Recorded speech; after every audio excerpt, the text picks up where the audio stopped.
안녕하십니까 여러분. K무브 일본 멘토 전승규라고 합니다. 이 영상을 봐주셔서 정말 감사드리고요.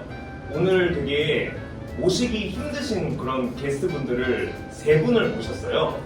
그래서 이분들을 상대로 이제 일본에서 실제로 직장 생활을 경험을 하시면서 어떤 일들이 있으셨을까라는 부분을 중점으로 이제 인터뷰를 좀 진행을 하도록 하겠습니다. 간단한 이력과 자기소개를 부탁드리도록 하겠습니다. 안녕하세요. 저는 일본에서 메이지 대학교를 졸업하고 세계 최대 전자상거래 기업 A사에서 2년 동안 근무를 하고 그런 경력을 갖고 있는 현이라고 합니다. 안녕하세요. 일본 온 지는 8년 됐고요. 외국계 대기업 컨설팅 회사에서 5년 동안 근무를 하고 있는 혜인이라고 합니다. 잘 부탁드립니다. 저는 이제 스쿠바 대학원 졸업하고 현재 이제 반도체 회사에서 연구직 하고 있는 존이라고 합니다. 잘 부탁드립니다. 일본을 이렇게 선택하시게 된 본인만의 그 계기라던가 뭔가 스토리가 있으면 간단히 말씀을 좀 주실 수 있을까요? 네, 저는 한국에서 직업군인으로 생활을 했었는데요. 직업군인 생활을 끝마치고 나서 어떤 인생을 걸어야 될까라는 생각을 깊게 해봤습니다. 그 결과 저는 항상 이제 화두가 제 한계에 부딪혀보고 싶다는 그런 생각을 하고 있었거든요. 이제 그런 생각을 하다 보니까 해외로 눈을 돌리게 되고 이제 비교적 해외이면서도 어느 정도 이제 경제 규모가 있는 나라 딱 일본, 싱가포르 이런 데들이었거든요. 그런 데서 이제 평소 이제 문화적으로도 친밀했고 조금 더 마음의 거리가 가까운 나라 일본에서 새로운 커리어를 인생의 모험을 해보자 그런 생각을 해서 선택을 하게 된 겁니다. 저는 그렇게 생각은 안 했고요. 예.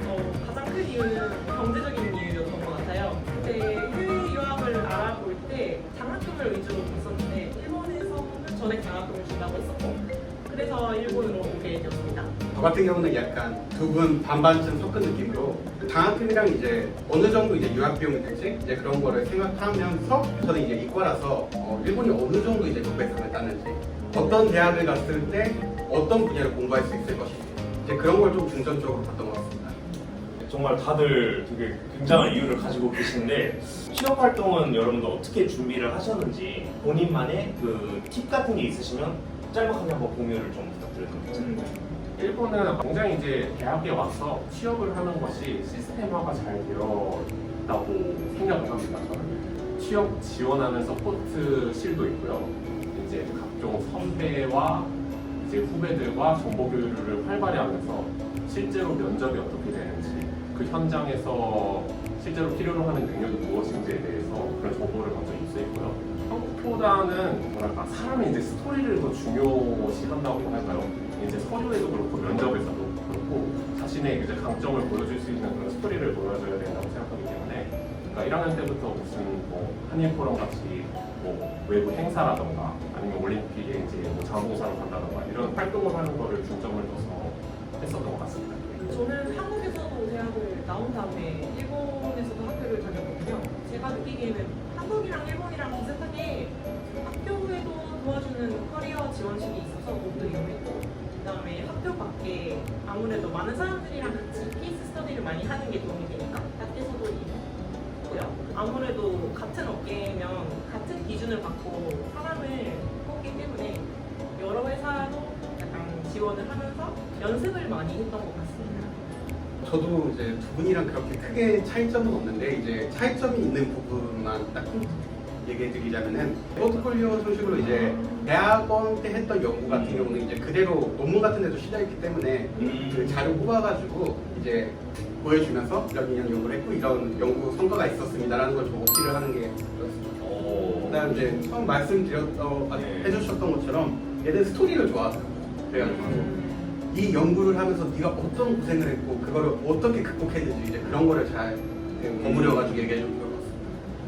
현재 혹은 과거 어떤 직무에 종사하고 계시는지 간단한 그 업무 내용 같은 것도 소개를 해주실 수 있으시면 좀 부탁드리도록 하겠습니다.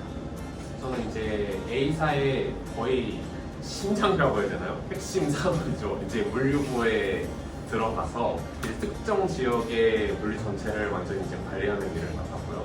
굉장히 하드하게 압박하는 느낌은 있긴 한데 뭐 그 과정에서 성장하는 것도 속도도 굉장히 빠르고 그리고 회사답게 굉장히 이제 플랫한 분위기라서 정말 거기 이제 헤드부터 이제 말단까지 다 상호 문화라서 이제 편하게 이야기할 수 있었고 어떤 프로젝트를 기획함에 있어서도 그냥 생각해서 이야기만 하면은 일단 해봐 아니면 알지 하는 그런 정신이 있어가지고 굉장히 빠르게 흘러가는 어제와 오늘이 다른 그런 느낌의 매일이 다르거든요. 그렇죠 그런 환경에서 일을 했었어요.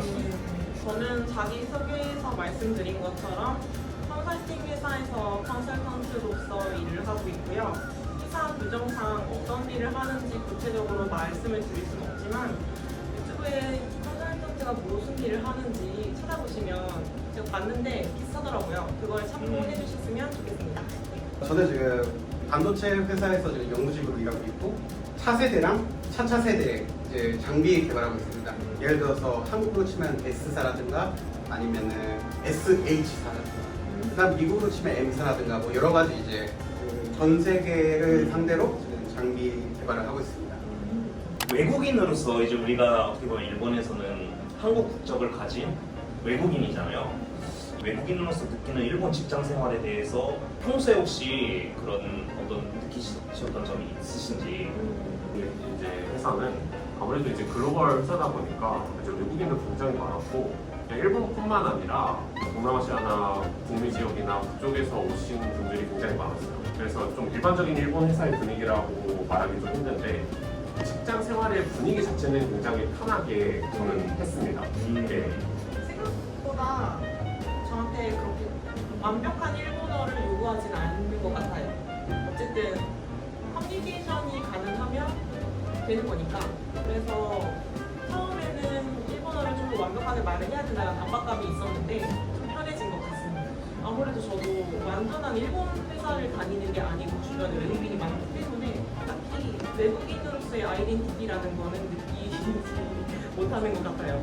이제 두 분 같은 경우에는 어떻게 보면은 약간 외국인으로서 좀 느끼는 약간 그런 일본 회사의 느낌이랑은 좀 거리가 있으신 것 같은데 준씨한테 좀 여쭤보고 싶은데. 저는 완전 일본 회사죠.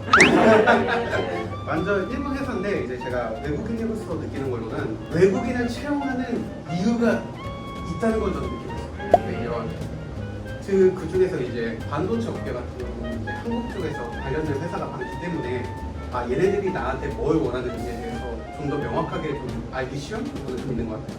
예를 들어서 이제 그 한국 쪽에서 우리 임원분들이 있다고 오실 때 이제 저희 이제 연구하시는 분들이 갑자기 발표를 하거든요.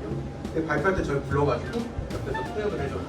이런 식이라든가 그 연구직에 있으면서 이제 한국인이니까 그러니까 외국인으로서 일본 회사에서 기대하는 기준치라든가 그런 게 아마 각자 있기 때문에 만약에 취업을 노리신다면 그걸 잘 정리해가지고 뭐 노려보는 것도 좋을 것 같습니다.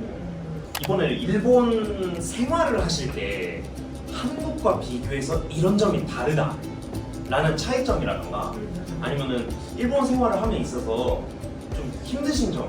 아무래도 월세가 너무 비쌉니다. 네네. 저도 좀 한국 떠난 지 몇 년 돼서 잘 모르겠는데 아마 서울에서 제일 좋은 곳에 충분히 살만한 정도의 렌트비를 주고도 도쿄 중심부에서는 그렇게 좋은 곳에 살 수가 없어요. 지금 이제 일하면서 옮긴 것처럼 약간 이제 건술이기 때문에 렌트 이제 월세 비용은 좀 비싸졌는데도 지금 훨씬 좋아졌죠. LDK라고 하는데 거실도 있고 주방도 따로 있고 방도 하나 따로 있고 이렇게 해서 좀 쾌적하게 살고 있습니다.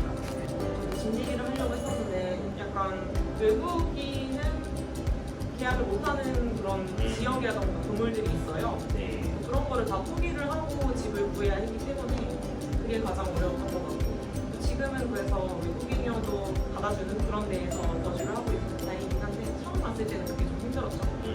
세금.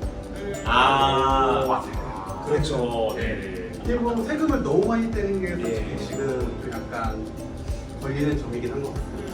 그 주민세랑 또 보험이랑 그다음에 이제 소득세. 소득세. 네, 맞아요. 그래도 이제 그거를 좀 먹지하기 위해서 여러 가지 일본 제도들이 있기 때문에 최대한 많이 이용하는 좀. 네. 정말 여러분 그 인터뷰 출연해 주셔서 정말 감사드리는데 이제 마지막으로 일본 진출을 아무래도 희망하시는 분들이 지금 보시고 계실 거예요. 그런 분들한테 한마디 부탁드려도 되지 않을까요? 잘 생각하셨고요, 여러분.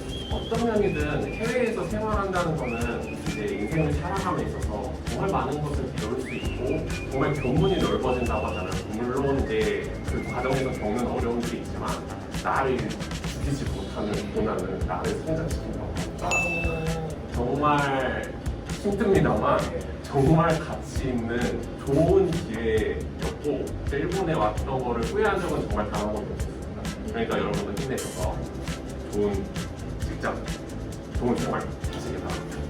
왜 한국이 아니고 해외인지, 그리고 그 중에서도 왜 일본인지에 대해서 아마 답을 찾으셨기 때문에 일본에 나가려고 하시는 것 같다고 생각을 하고 있습니다. 다만 소소하게 생각을 해주셨으면 좋겠고요. 정말 좋은 점도 있고 나쁜 점도 있고, 근데 그거는 여기가 일본이어서 그런 게 아니라 어느 나라, 어느 상황에서도 그런 건 있잖아요. 너무 겁 많이 드시지 마시고 자신감 잃지 마시고 끝까지 잘 하셨으면 좋겠습니다. 어차피 일본도 그렇고 한국도 그렇고 사람 사는 것은 저는 다 똑같다고 생각하거든요.